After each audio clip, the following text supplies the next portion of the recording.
I used to believe nurture was everything and that nature wasn't important.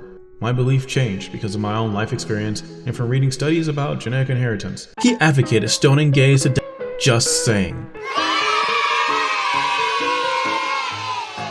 One thing that stood out to me that's become even more obvious in the fallout of the recent assassination of Charlie Kirk is that the way people process information is just not the same. There seems to be a very knee-jerk desire for a certain amount of the populace to just be evil. And there's no critical thinking that going on to make people consider perhaps the person they have bad assumptions about isn't actually that bad. There's nothing that makes them try to fact check or look up to find out if the person they think is a Nazi is actually evil. No, they heard some out of context clip somewhere and they heard something the media said about fill in the blank person, or in this case, Charlie Kirk, and just assume everything that they heard from the media is immediately true. They will then form an entire worldview around that person and around everyone that aligns with that person, and assume that they are also evil. They will not hear or listen to anything else you have to say, because, well, you're evil.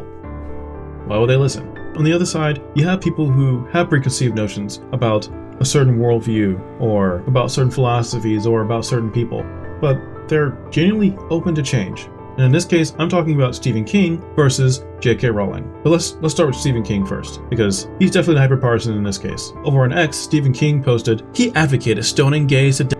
Just saying, which is in sharp juxtaposition to Charlie Kirk's actual view, which was marriage in the Holy Bible is one man, one woman. I also do not believe in the sort of rhetoric that some people engage in, that all of a sudden that they say there's no place for gay people in the conservative movement. And of course, after a day of being summarily mocked online and people posting quotes like this one of Charlie Kirk saying the exact opposite, Stephen King finally retracted and deleted the post, later adding, I was wrong and I apologize. I have deleted the post. I have apologized. Charlie Kirk never advocated stoning gays to death. I have apologized for saying Charlie Kirk advocated stoning gays. What he actually demonstrated was how some people cherry-pick biblical passages. Now the problem with this is that this isn't the first time he just says something crazy and hyperpartisan on the internet. In fact, I'll go so far as to say he's quite known for doing so. And although he apologized this specific time, he does this constantly.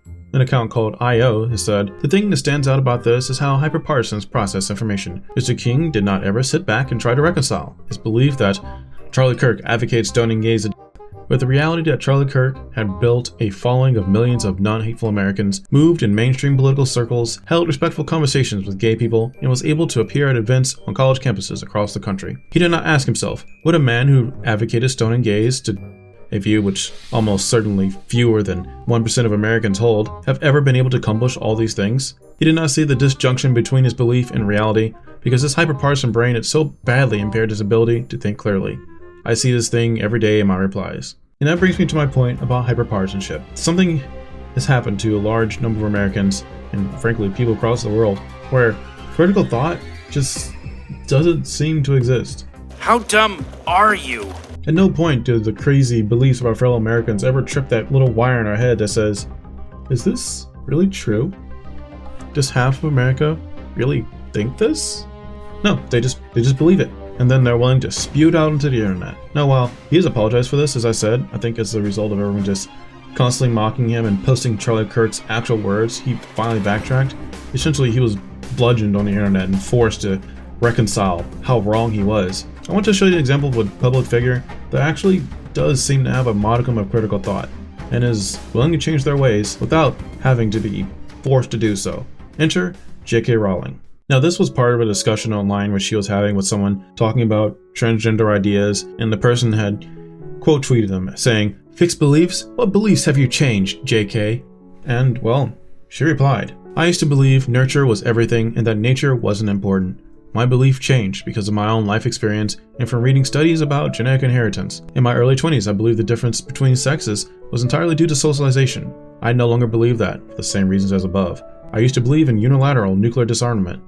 I no longer do. I used to believe that cannabis was essentially harmless. I no longer do because I witnessed it wreaking havoc on someone I care about's mental health. I used to believe in assisted dying. I no longer do, largely because I'm married to a doctor who opened my eyes to the possibilities of coercion of sick or vulnerable people. Don't let Canadians hear you say that. I've struggled with religious faith since my mid-teens. I appear to have a God-shaped vacuum inside me, but I have never seemed to quite be able to make up my mind to do about it. I think this is actually a very profound statement. It's actually a little obvious from Harry Potter that there are very religious themes going on there, even though they're never expressly stated.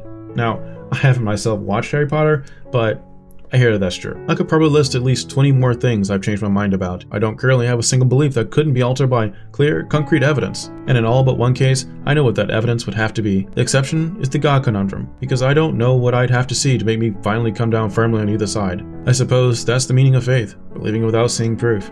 And that's why I'll probably go to my grave with that particular personal matter unresolved. Unfortunately, the comments are showing this is pretty well received. Faith is not against reason, but beyond it. I agree. I'm just being honest about my own changing mind. I'll always struggle with something that can't be reasoned about, even if I feel an emotional pull towards it. I think it's extraordinarily healthy to look at our own beliefs as we grow and accept that what we once were adamant about can often change completely. To remain fixed and strapped in our young statements of position shows an inability to think critically and accept why we may be wrong. I have never understood the pride some people take in not having changed their mind on anything since they were 16 years old. Fine answer. Thank you. This is a remarkable post, and I'm encouraged by your honesty. We have to be willing to change our mind when we see evidence that suggests we were wrong or misguided.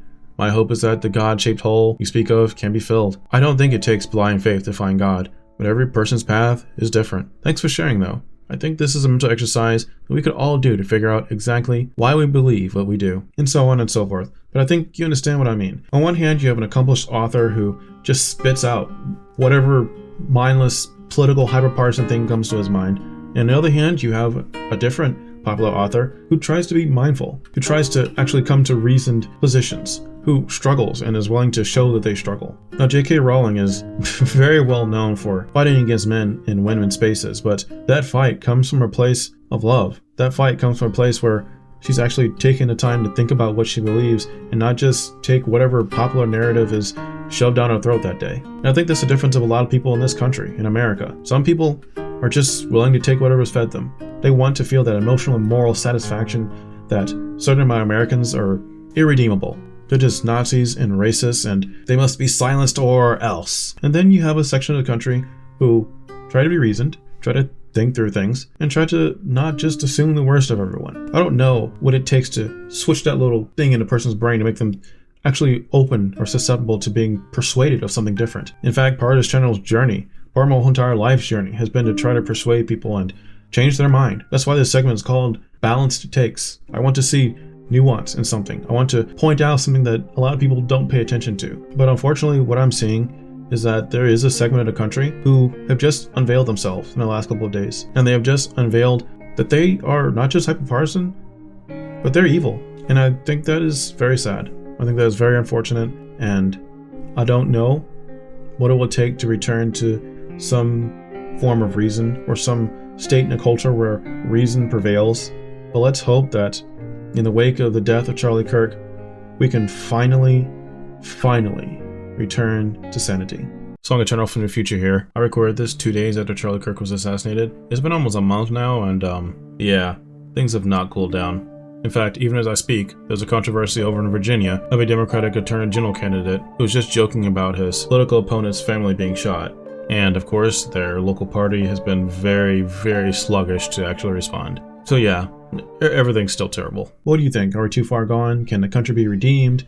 Is it really impossible to get the hyperpartisan person to change their mind genuinely, not just as a result of being ratioed in the replies or constantly made fun of, but to get them to actually make a genuine change in their mind and to stop thinking the worst of their brethren? Or are the people who willingly wish death on Charlie Kirk just too far gone? There will need to be some kind of cultural pushback on this, some form of political retribution, to prove to those celebrating a man's death that this is not acceptable. This is not acceptable in a polite society, and this is not okay behavior. Because Charlie Kirk could have been any one of us. Charlie Kirk was among the best of us. But anyway, those are just my thoughts. What are yours? Let me know in the comment section down below your compliments or criticisms, and I'll see you again next time. Bye!